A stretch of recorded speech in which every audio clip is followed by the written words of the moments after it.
Hello, BookTube, and welcome back to Book Trek 2023.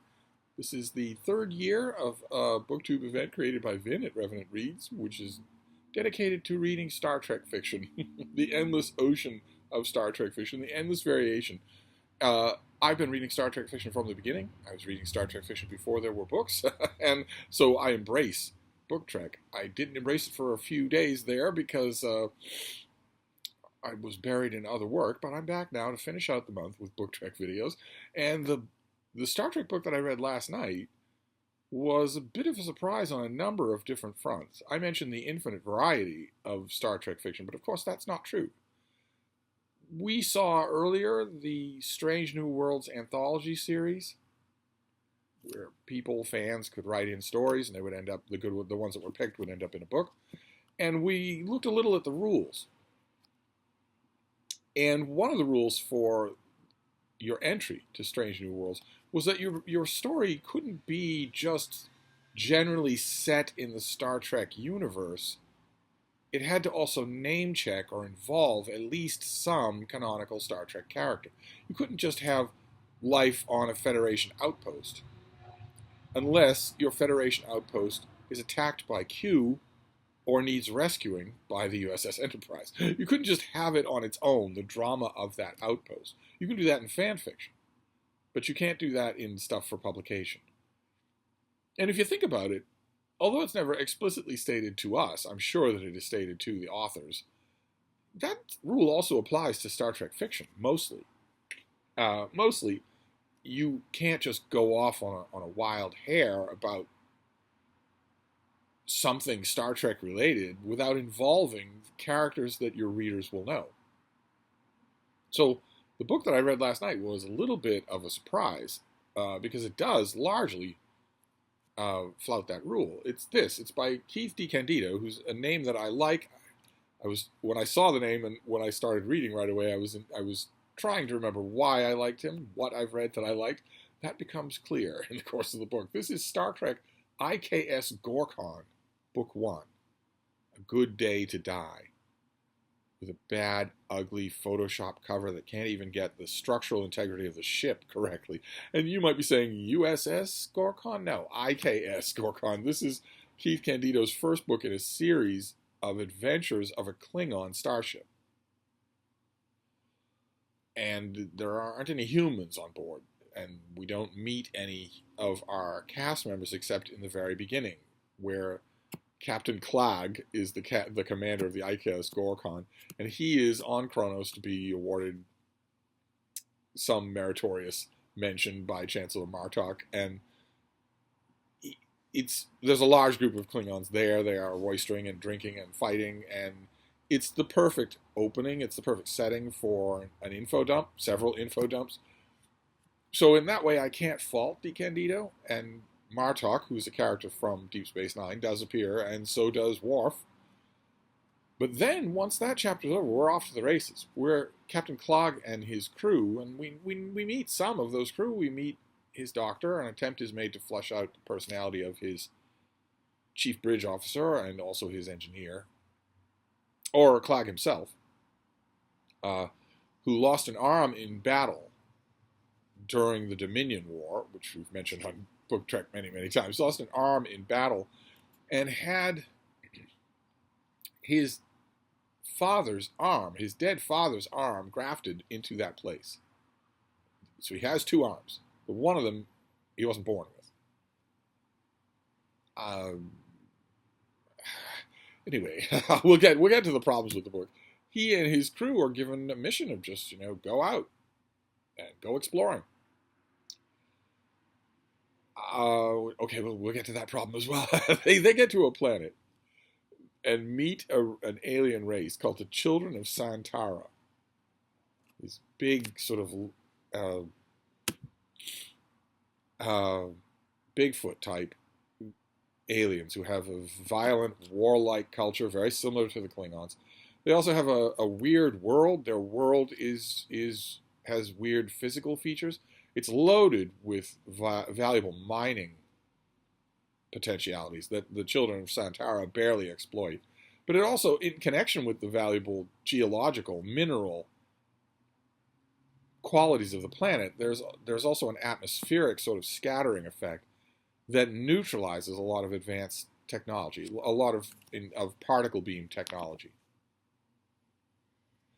And the children of Santara meet the Klingons and invite them to all sorts of physical prowess contests that are part of their culture. And of course, the Klingons say yes, because they also are from a physical, primitive, violent culture. And that creates a kind of bond between the Klingons and the children of Santara, but it also sets up an inevitable problem. There are Klingons and there are Klingons, and there are bad guys. The bad guys in here obviously end up being Klingons. And I had a lot of problems with this book. I kind of, on paper, like the idea of breaking that rule from Brave New Worlds, Strange New Worlds, and showing us other parts of Star Trek, other parts of the Star Trek world. Peter David tried it himself. He was allowed to try it because he was a hugely popular author in the Star Trek world. He tried to create an alternate Trek continuity that only barely checks in. Once in a while, name checks any of the traditional canonical Star Trek. And his New Frontier books are good, but you keep waiting for somebody you know to make an appearance. Now, the author of such a book would say, well, no, you're missing the point. The point is that you should get to know these characters. But that's not why we're reading Star Trek, right? We didn't start reading Star Trek because it was a series of books, constantly introducing us to new characters. We started reading Star Trek because we'd already seen our characters in another format, in another genre.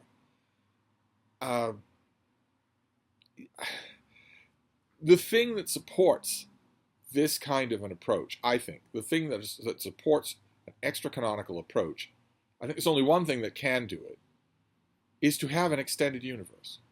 And again, we've mentioned this before on Book Trek. Star Wars had an enormous extended universe. And by extended universe, I mean that the books, although pastiches on a plastic medium that isn't books, started to create an interconnected universe of their own. Even though the books were by different authors, and even though none of the books were positioned as direct sequels to each other, they started to create an interconnected universe. So in a Star Wars extended universe novel, you would get two characters on a mission somewhere, and they would make mention of something. And you were expected to know what that something was, but the author almost never bothered to explain what that something was, because it had been fully explained in another book. And it was expected that you were reading all of these books like tiles in a mosaic. I don't like extended universes. I think they're unbelievably inherently lazy. People who are new or strangers to the Star Trek world will think, well, aren't all Star Trek novels extended universe novels? It's not what I mean. I'm perfectly willing to admit that some Star Trek authors don't do a good job of explaining what they're talking about because they're relying on the fact that you know the show. To me, that seems different from an extended universe in which you basically have to read every book. A book always seems a little bit isolated to me, unless it's a sequel to another book. It seems a little bit isolated to me. Most Star Trek novels, traditional non-expanded universe novels, do a pretty good job of that. You know right away who the characters are. You know, you get filled in on what the Federation is. And if a previous adventure of the Enterprise or Voyager or whatever is important to the story, the author will synopsize it. The authors very much don't feel the urge to do that with extended universe novels. Same thing is true here. The reason that I recognized Keith Lee Candido's name is because I read him and liked a Star Trek book that featured Captain Clog and the IKS Gorkon. It was Brave and the Bold, Part 2, which I did for Book Trek this summer. The adventure that Captain Clog has in Brave and the Bold Part 2 is summarized here. Partially. It's not necessary to the plot, but you definitely get the impression that you're missing something. And the same thing is true with the IKS Gorkon just in general, because it was introduced in earlier books. and is very much not introduced in this book, whereas it should be. No matter how often it's been introduced in other books, it should be introduced in this book to the brand new reader. The thing about extended universes that I don't like is how lazy they make their authors. The authors think, well, I've read the 6 books that are absolutely crucial to the action of my own book. I know that all of my readers have read those, so I can just sort of nod and wink, you know what happened on Narendra 3. No, no, that's not how novels work. That has been a standing criticism of Star Trek fiction forever, which is that, sure, if you like Star Trek, you'll like these books, but they're not novels. A newcomer cannot read them. It's been a number one obstacle to me in recommending them to other people, to people who aren't Star Trek fans. There's almost no Star Trek books that you can recommend to a non-Star Trek fan. Almost none. But with extended universe novels like the Vanguard novels or the Titan novels, that's especially true. And I couldn't help but keep noticing it in this book. I kind of enjoyed this book. I kind of enjoyed the adventure. I'll read you a passage. Let me get quickly to the passage. I kind of enjoyed the book. You can sense that there's a huge but here, and that is true. Because there are structural problems with this. Now, this series goes on, and I'm really tempted now to read another book in the series. Inevitably, the Klingons and the children of Santara start fighting, hand-to-hand fighting. And we get this passage. I'm going to read this to you. Ducking the swipe, Wall, that's one of Captain Cloud's crew, swung her mek'leth at the alien's throat, only to have it blocked by the alien's arm. The blade cut into fur and flesh and bone, blood spurting all over the shrub, the alien, and Wall herself. Though it wounded the alien further, it also, in essence, disarmed Wall, as her enemy then pulled its arm back, and the mek'leth still lodged therein. Even as it did so, the alien reached down and swung upward with its sword, which had apparently fallen to the side. Wall tried to fall back, dodging the attack, but her enemy was too fast, and the removal of her mek'leth too sudden. The straight blade sliced into her belly, followed quickly by the curved blade cutting her side. Fire lit her entire torso, but the pain only gave her focus. Again the battle lust rose, and she welcomed it. The blood roaring in her ears, she screamed to the heavens and lunged for the alien. That scene, a variation on that scene, happens all throughout this book. And not that it's not exciting, that fight and the 4 or 5 other major fights that are in this book were enjoyable. My problem is there's nothing else that can happen in this book, and I knew that before that Gorkon had even set out on this mission. Well, more about the mission in a minute, but before it even set out, I knew what was going to happen, and that it was going to be that, you know, the bloodlust rising in you as you face an opponent in hand-to-hand combat over and over and over again. A book like this, if it's not going to break new ground, and this book absolutely does not break new ground, it can't do anything but that. That makes it unbelievably predictable. Which I don't ordinarily fault books for, but I like a little variation. I like my predictability to be a bit unpredictable from time to time.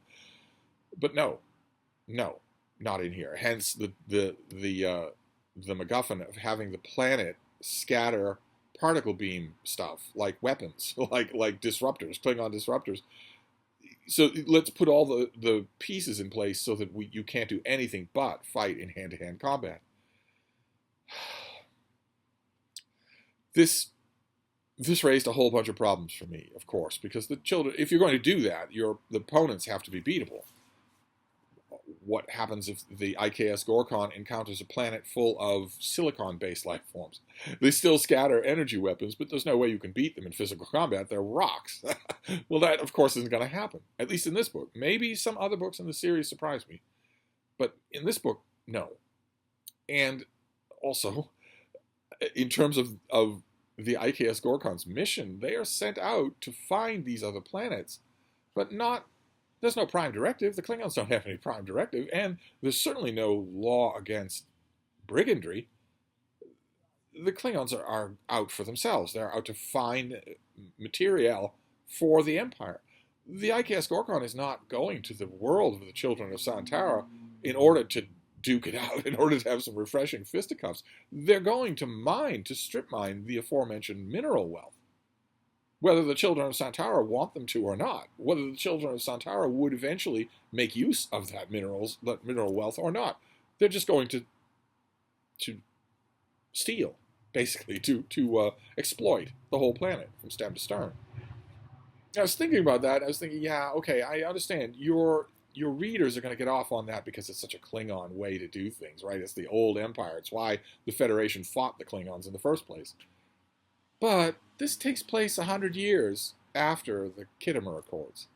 This takes place a few years, as far as I could tell, a few years after the Klingons sided with the Federation to beat the Dominion. The ship is called the IKS Gorkon. Gorkon is the Klingon chancellor who initiates peace with the Federation, played by the great David Warner. I don't know what the terms are here. I don't know the details. I suppose they're out there in some other extended universe novel. I don't know what the details are of the Klingons being the Federation's allies, but I mean, the Klingons, the Federation wasn't allies with the Cardassians. I guess my question is, why on earth would the Federation allow the Klingons to have that mission? Or if not allow, of course the Klingons don't work for the Federation, why there would be an alliance?